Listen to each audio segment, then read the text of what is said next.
Hi everyone, it's Jasper here.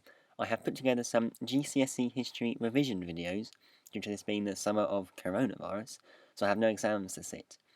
I hope these will be helpful for those of you sitting exams possibly next year and in years after that as well. So we're going to focus today on Paper 1 Section B, which is the depth study of Paper 1, and it is a bit about conflicts and tension between East and West between 1945 and 1972. So this is part of the Cold War. I'm going to stress here that this is not the whole Cold War. Historians are in debate about when the Cold War actually finishes. Some say it's 1989, some say 1991, but either way, it's not 1972. So if you write about this in the exam, make sure you don't say 1972 is the end of the Cold War, because it isn't. So, Paper 1 is Understanding the Modern World, and it includes Section A, which is the period study. Some of you may have studied the Germany section. This would be this part of the paper. And Section B, which is the depth study, and as I said, this is the part of the Cold War, AQA studies, which is 1945 to 1972.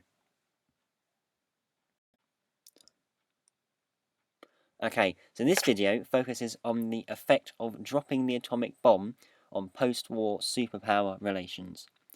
This is the first part of the AQA course, and the AQA course for the Cold War is split into 3 parts. The first of this is the origins of the Cold War, which these next few videos will focus on. So there's some key questions to consider. The first is, how did tension increase and why did rivalry emerge? The second was, what were the consequences of the USA having an advantage in terms of global power over the USSR? And the USSR was at the time Russia, along with modern day states such as Ukraine. They were all one country at that time, and in 1991 sort of fell apart and became their separate states. That's what they are now. And why did the Allies become enemies? Now this is a question we will look at over the next few videos, and we will probably answer this towards the end of the first section, as the origins of the Cold War is all about answering why they actually became enemies. Okay, so some key background information for the early part of the Cold War, and this includes the 1917 Russian Revolution, which may remind you of this picture above. And this was basically where Tsarist rule in Russia was abolished, and they became eventually a communist country. World War II ends in 1945. Obviously, bear in mind that the Allies had been fighting Nazi Germany up until this point, and by the end of the war, they no longer had a common enemy to fight against, which is perhaps one of the reasons why they eventually sort of fought amongst themselves, and the relations between them broke down. A nice picture there to show you World War II. And Stalin, Roosevelt, and Churchill were also known as the Big Three at the time. They had several conferences, a couple towards the end of the war and some after the war. One key one during the war, as you can see there's Big Three here, was Tehran in 1943, which opened up a second front against Nazi Germany, and this was eventually D-Day. Yalta and Potsdam were the second two ones, which happened in 1945, and I'll cover these in a later video in more detail. But just to sort of know now, whilst we go into the atomic bomb, this basically determined the post-war settlement between the Allies and how it would involve Germany. So the atomic bomb was dropped by USA on Hiroshima on the 6th of August and Nagasaki on the 9th of August 1945. So the big question is really, why did America drop the bomb? And there are sort of 3 key reasons why this happened. The first perhaps is to have a quick end to the war with Japan.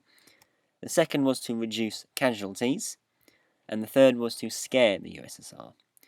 The USA needed a quick end to the war in the Pacific, which was the war with Japan, in order to achieve less casualties, as it says here.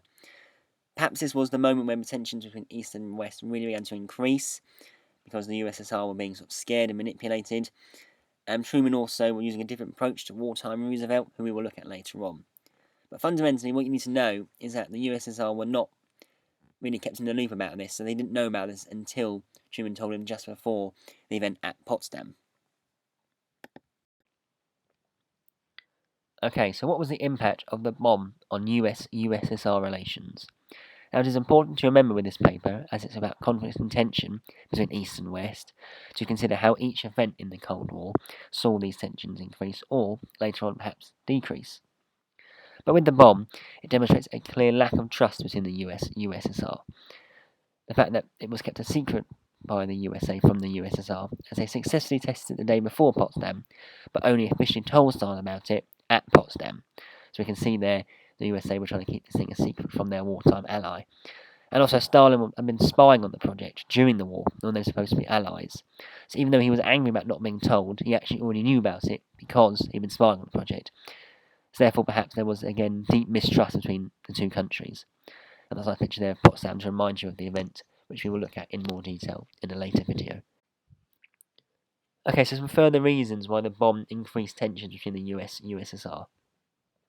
Firstly, Stalin was quite angry that the bomb had been used. He felt it destroyed the balance, as now the USA were a nuclear power, whereas the USSR had not quite reached this technology yet.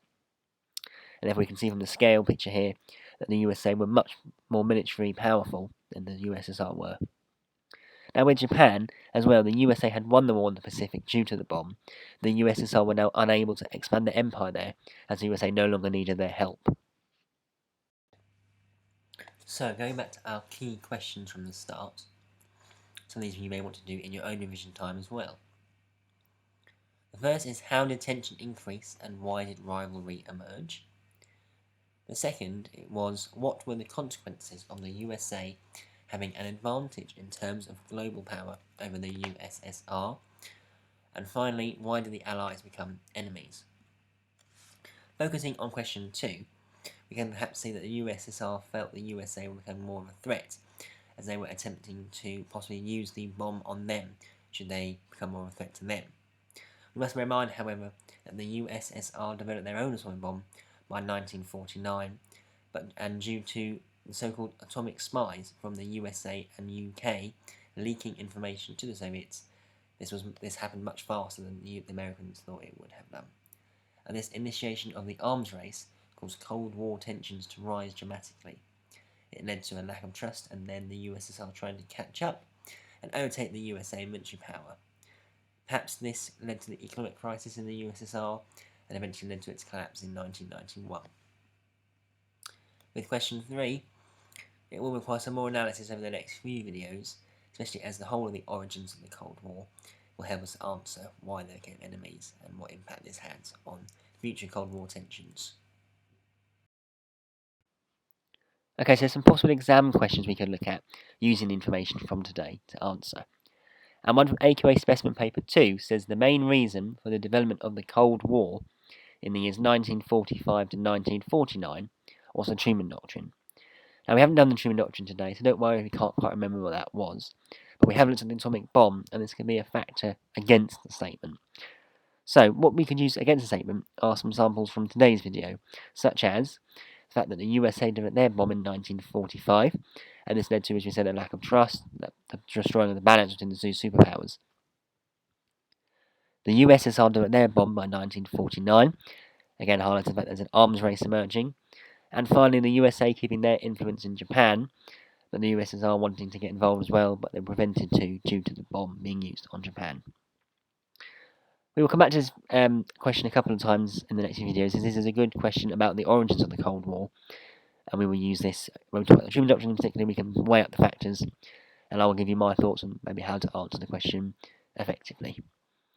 Thanks for watching, everyone. I hope you found it useful, and I hope you can come back and watch some more videos soon. Thanks. Bye.